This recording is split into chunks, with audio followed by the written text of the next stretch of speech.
6월 달은 우리 호국 보훈의 달입니다. 어제가 무슨 날이었어요?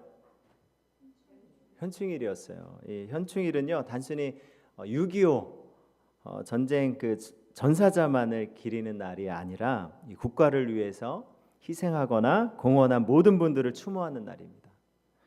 그래서 이 6.25 전쟁 전사자와 일제 감정기 때에 맞서 싸운 독립 유공자들을 우리가 추모합니다.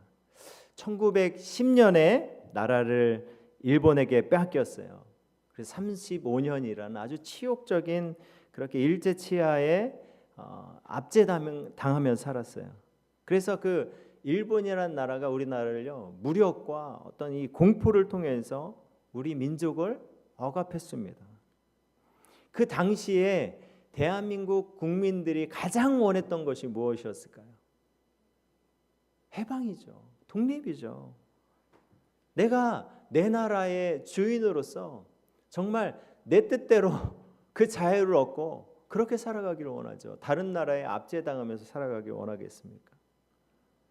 지금 예수님 당시에도요, 상황과 뭐 어떤 역사적인 부분 조금씩은 뭐 다르지만 그래도 이 비슷한 상황이 뭐냐면 이스라엘 상황도 그랬다라는 거예요. 이스라엘도 로마의 지배 가운데 있었습니다. 그러다 보니까 이 이스라엘 백성들이 마음 가운데 가장 원했던 게 무엇이었을까요? 가장 원했던 것은 독립이죠. 해방되는 거였어요. 그것을 어떻게 그러면 해방될 수 있을까? 그들에게는요, 이 구약이라는 약속된 기록된 말씀이 있었습니다. 그래서 이 구약에 계시된 메시아, 그 메시아를 그들이 기다렸어요. 기대했습니다. 그 우리가 지금 이렇게 억압되어 있고 이렇게 힘들게 살아가고 있지만 이 억압을 끝낼 우리의 메시아, 구원자가 이 땅에 올 것이라는 것을 그들은 기다렸습니다. 눈에 보이지 않았지만 그 약속을 믿으면서 그렇게 기대하며 살았어요. 그들의 어떤 문화였습니다. 그들의 마음이었어요. 근데요, 이것이 비단 그 이스라엘 백성들뿐만 아니라 예수님의 제자들도 그렇게 생각했다라는 거예요. 예수님의 제자들 중에서 이 야고보와 요한이 예수님께 이렇게 부탁합니다. 뭐라고 하냐면요, 여짜오되 주의 영광 중에서 우리를 하나는 주의 우편에 하나는 좌편에 앉게 하여 주옵소서. 그 예수님의 이 제자 야고보와 요한이요, 그 예수님께서 정말 메시아 가운데 영광 가운데 통치하게 될 때에 가장 높은 그 권세의 자리에 우리를 앉혀달라고 하는 거예요. 그러니까 옆에 있는 나머지 10명의 제자들은 어떻습니까? 얼마나 화가 났겠어요. 이 마가복음 10장 41절 보면요, 10 제자가 듣고 야고보와 요한에 대하여 화를 내거늘. 제자들이 화가 난 거죠. 아니 너네 둘만 좋은 자리 차지하냐? 우리도 한 자리 할 거야. 뭐 이런 마음 가운데 이런 마음이 있었던 거예요. 이 제자들 마음 가운데 예수님은 어떻게 바라보고 있습니까? 자기식대로 이해했어요. 예수님이 정말 우리를 해방시켜주고 정말 이 민족을 그런 어떤 그렇게 회복될 때 인간적인 그 야망이 그들에게 있었다라는 것입니다. 제자들이 지금 초점을 두고 있는 것이 무엇입니까? 오직 예수님의 영광에만 초점을 두고 있어요. 오늘 본문 전에 오늘 이 마가복음 전에 어떤 말씀이 있습니까? 어떤 말씀이 있냐면, 어떤 사건이 있냐면 엄청나게 유명한 오병이어 사건이 있습니다. 떡 5개와 물고기 2마리로 5,000명이 넘는 사람들이 먹고도 12바구니가 남았어요. 이 엄청난 사건 아닙니까? 어른만 5,000명이에요. 남자만 5,000명이에요. 그 얼마나 많은 사람들이 있었겠어요. 이 사건을 본 수많은 사람들이 예수님에 대해서 어떻게 생각했을까요? 와, 저런 분이 정말 메시아겠구나라는 생각도 했을 거예요. 그렇죠?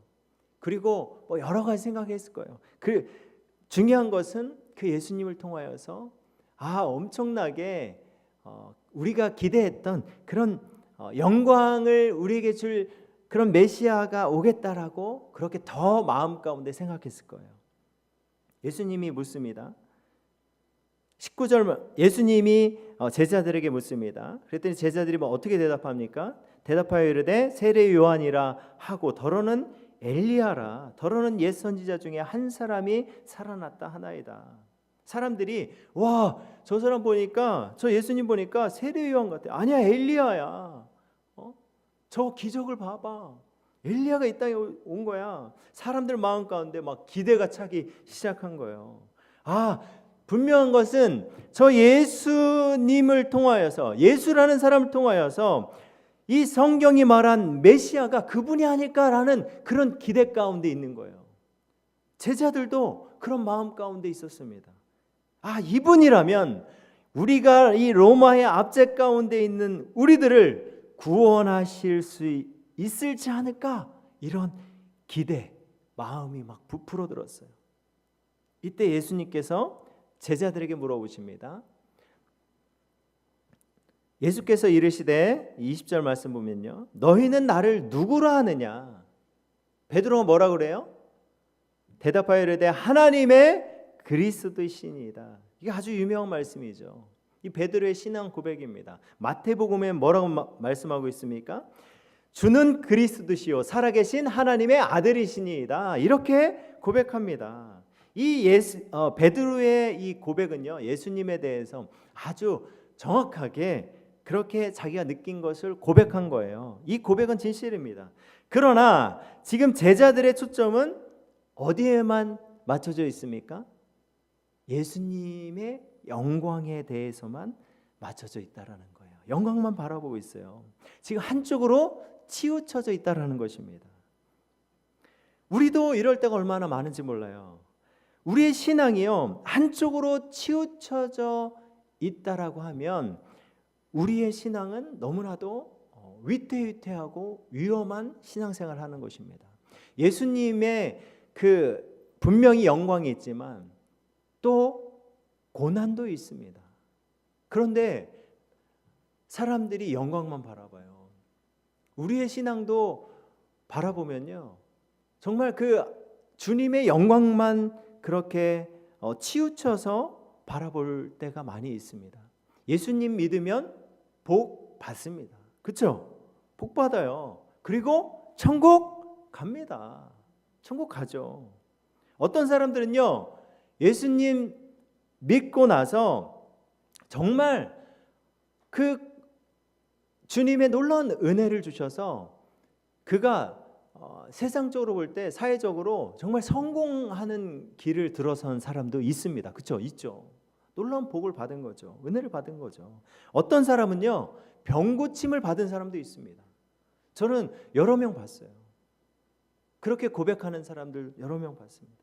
또 어떤 사람은요, 학창 시절에 막 꼴찌만 하다가 정말 예수님 믿고서 이 학생의 가치관이 바뀌었어요. 이 세계관이 바뀐 거예요. 세상을 바라보는 관점이 바뀐 거예요. 내가 정말 주 안에서 새로운 존재가 되었구나. 그러니까 마음 가운데 꿈이 생기고 비전이 생기고 내가 해야 할 목적이 분명해지니까 매일 꼴찌만 했던 학생이 막 공부를 열심히 해요. 공부를 열심히 하니까 나중에 명문대 가고 정말 좋은 곳에 취업해서 그렇게 잘 되는 일도 있습니다. 그래서 사람들이 말합니다. 우리가 말하죠. 예수님 믿으면 복받아. 인생이 잘 되고 아주 복된 그런 삶을 살아갈 수 있어. 여러분, 이 말이 틀렸습니까? 맞는 말이죠. 맞는 말이에요. 근데 문제는 뭐예요?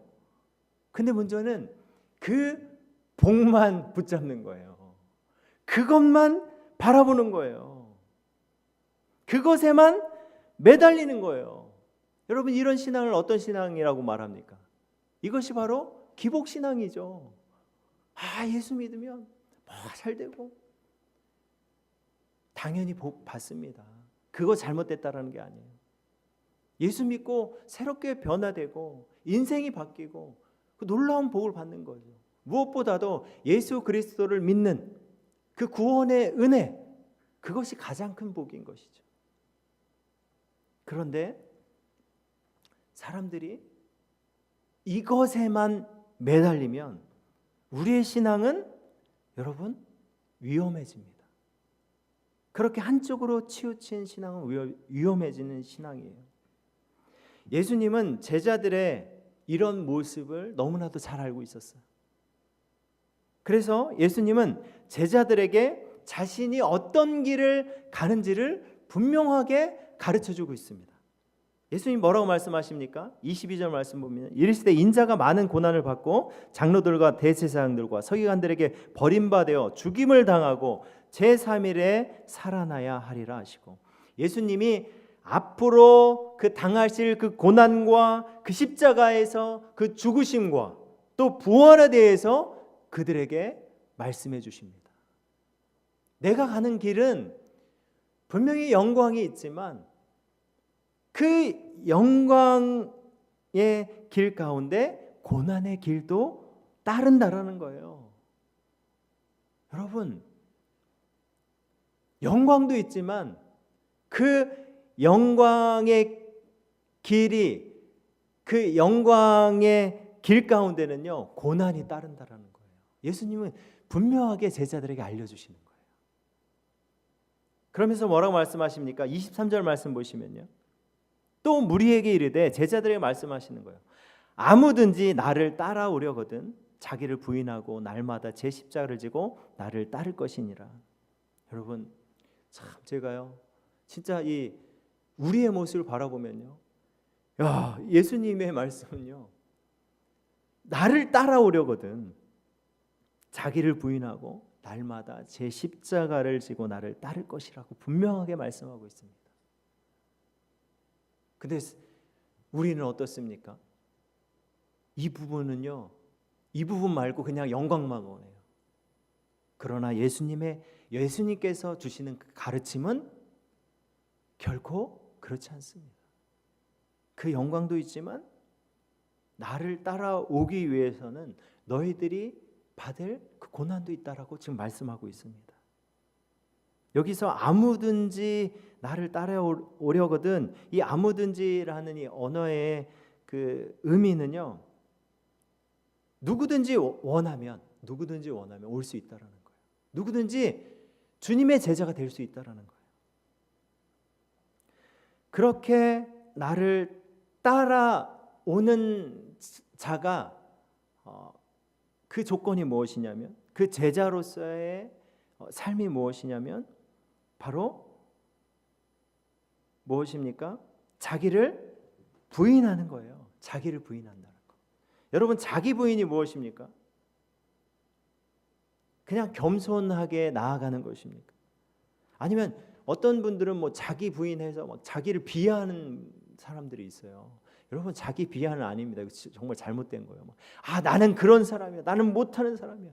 이거 자기 부인이 아니에요. 이거 잘못된 것입니다. 그래서 자아를 없애라는 것도 아니에요. 자아를 없애라는 거 아닙니다. 또 자기 혐오도 아니에요. 그리고 자기 자신을 미워하라는 것도 아닙니다.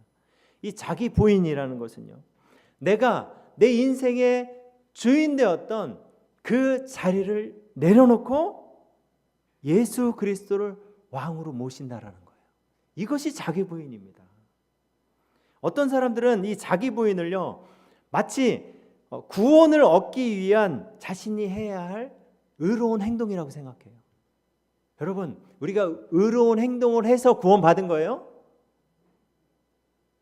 나의 그 행동에 그 구원의 조건이 됩니까? 아니에요. 내가 잘해서, 내가 그 의로운 행동을 해서 의로운 사람이 되어서 주님이 나를 용서하시고 나를 구원해 주신 것이 아니잖아요. 나는 죄인이었지만 예수님께서 나를 불쌍히 여겨주시사, 나를 사랑하시사, 나를 십자가에서 대신 용서해 주신 거예요. 주님께서 전적인 나에게 베풀어 주신 은혜예요. 그 은혜로 말미암아서 우리는 구원받은 것입니다. 우리는 그 은혜 가운데 이제는 내가 왕이 아니라 예수 그리스도가 나의 왕임을 따르는 것, 이것이 자기 부인이라는 것입니다. 이렇게 자기 부인하면서 나아가야 할 그 삶이 무엇입니까? 우리 23절 말씀 이어서 보면 뭐라고 나왔어요? 자기를 부인하고 날마다 십자가를 지고. 참 이상한 게 있어요. 왜 여기서 날마다라는 이 단어를 넣었을까요? 그냥 십자가를 지고 이렇게 할 수 있잖아요. 근데 왜 날마다라는 이 단어를 넣었을까요? 제자는요, 한 번 감정적 결단이 아니라 반복적으로 그렇게 순종하며 나아가는 거예요. 그냥 오늘만이 아니라 어떤 특별한 상황이라서가 아니라 위기의 순간만이 아니라 매일매일을 그렇게 주님을 따르는 거예요. 이것이 제자의 방향성입니다.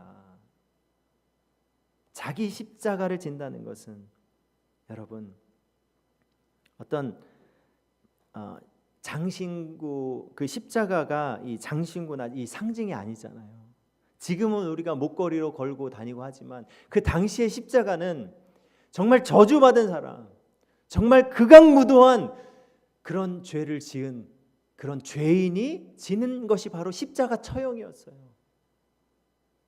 그러니까 십자가는요, 장신구나 상징이 아니라 엄청난 그 고통과 그 수치를 당하는 아주 무거운 그런 말이었습니다.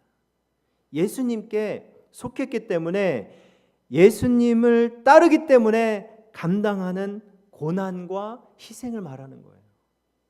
예수님께서 가신 길이 무엇입니까? 십자가의 길을 가셨습니다.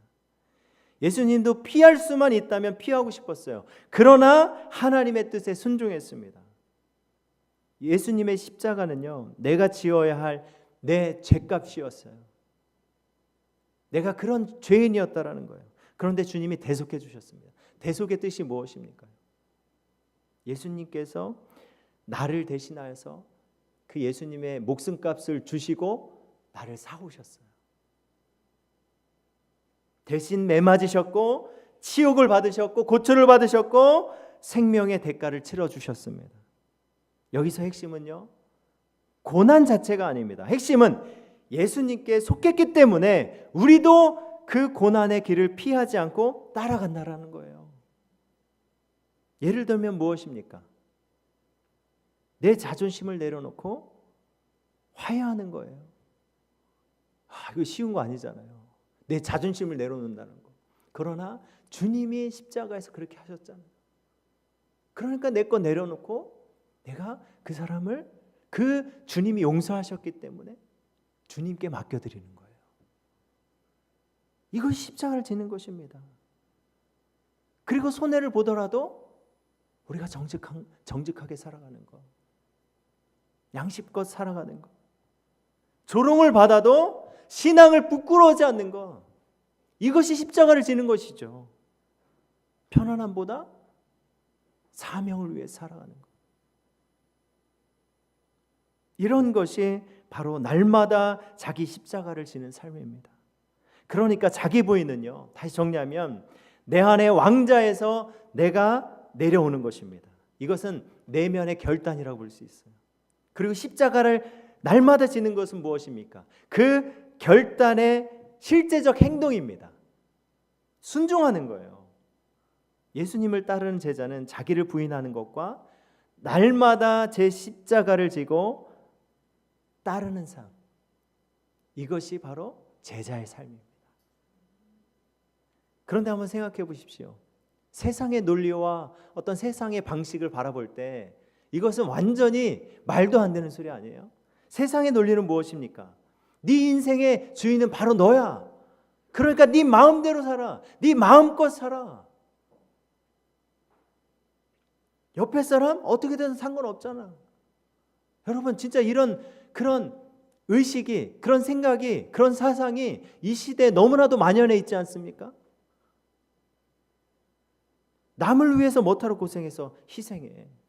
나만 잘 살고 내 가족 잘 되고 내 자녀 잘 되고 그렇게 살면 그만인 거 아니야?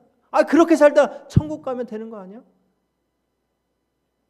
이런 사상과 생각들이요, 여러분 알게 모르게 교회 가운데 많이 물들었어요. 그래서 복 받고 잘 살다가 천국 가면 된다는 식으로 신앙을 왜곡하고 있어요. 예수님이 뭐라고 말씀하고 있습니까? 그거 아니야. 너희들 그거 아니야. 분명 영광이 있어. 그러나 나를 따라올 때는 자기를 부인하고 날마다 자기 십자가를 져야 한다라고 우리에게 말씀하십니다. 이것이 예수님의 가르침이에요.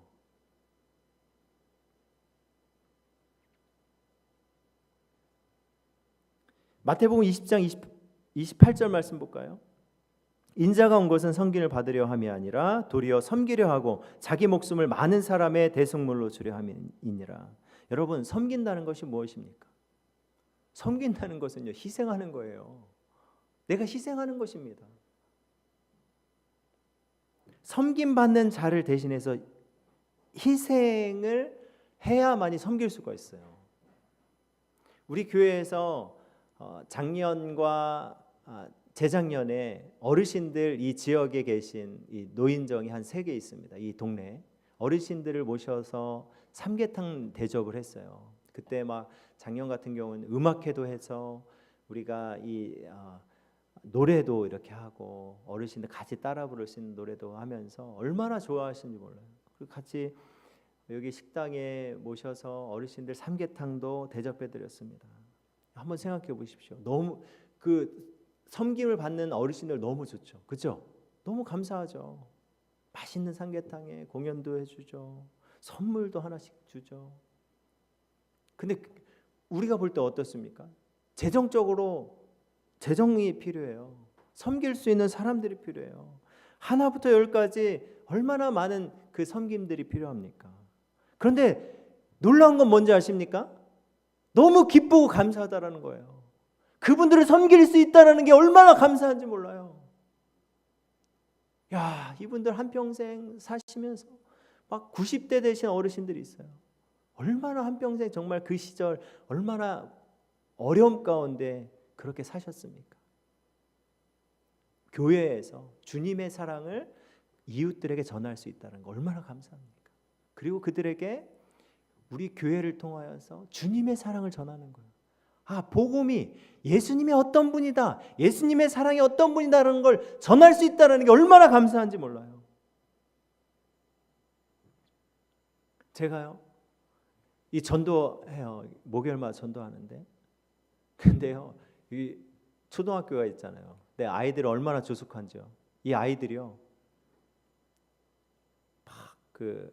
딱 보고 아이들도 막 이렇게 무시할 때가 있어요. 네? 아이들도 딱 보고 저 사람 뭐 하는 사람이구나 딱 판단하고요. 그럼 제가 막 기분이 좋겠어요. 진짜 제 자녀들, 아들 뭐 딸 같은 아이들이. 근데요, 제가 너무 감사해요.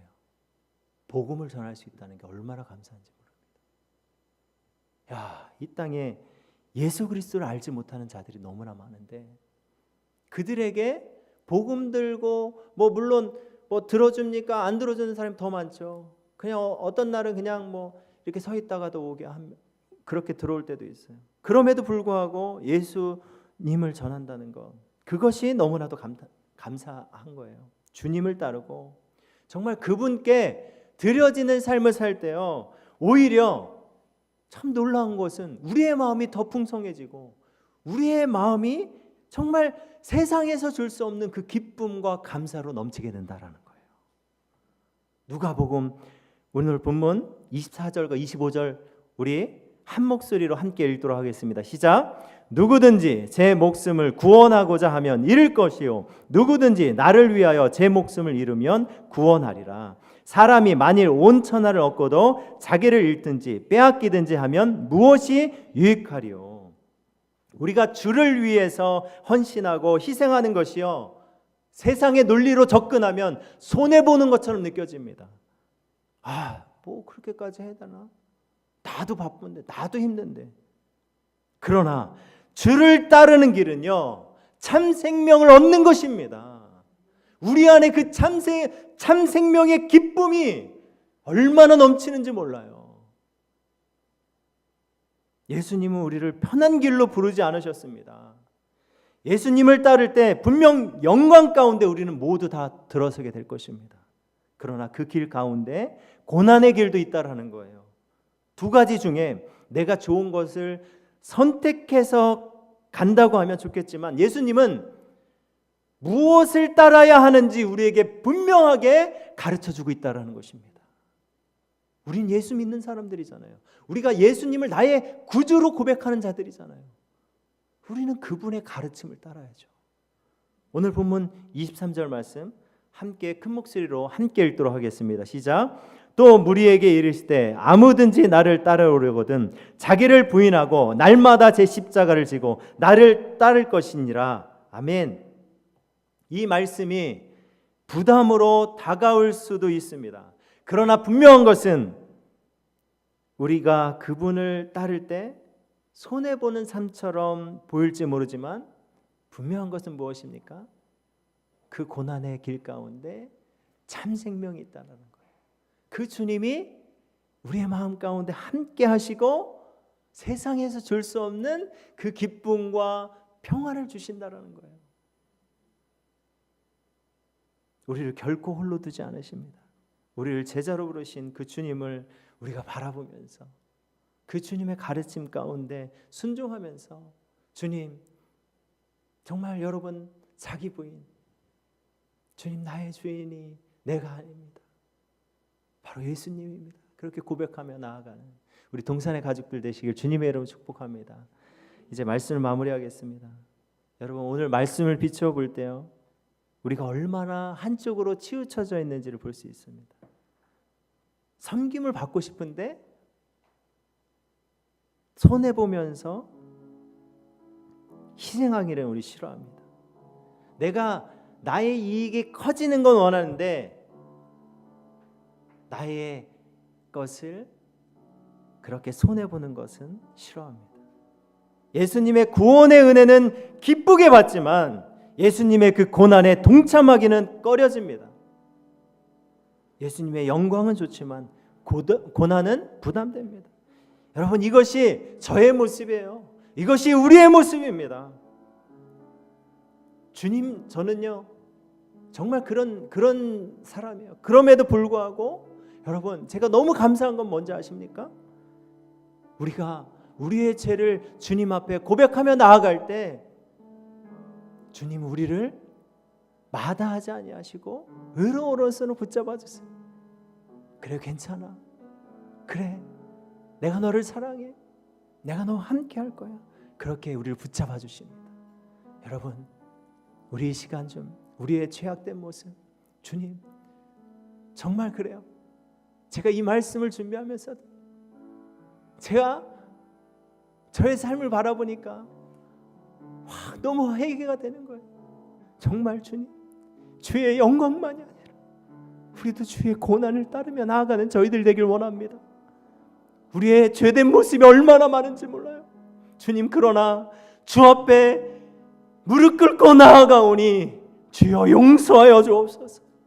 주님, 내 삶을 돌이키길 원합니다.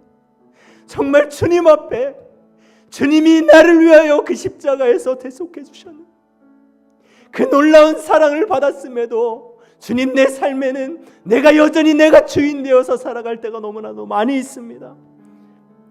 우리 이 시간 주님 앞에 정말 회개하며 나아갑시다.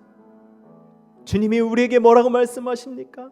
영광도 있지만 분명히 고난도 있다라고 말씀하십니다. 주님, 그렇습니다. 나도 그 고난의 가운데 주님이 순종하며 나아가겠습니다. 우리 이 시간 결단하며 우리 다 같이 통성으로 기도하도록 하겠습니다.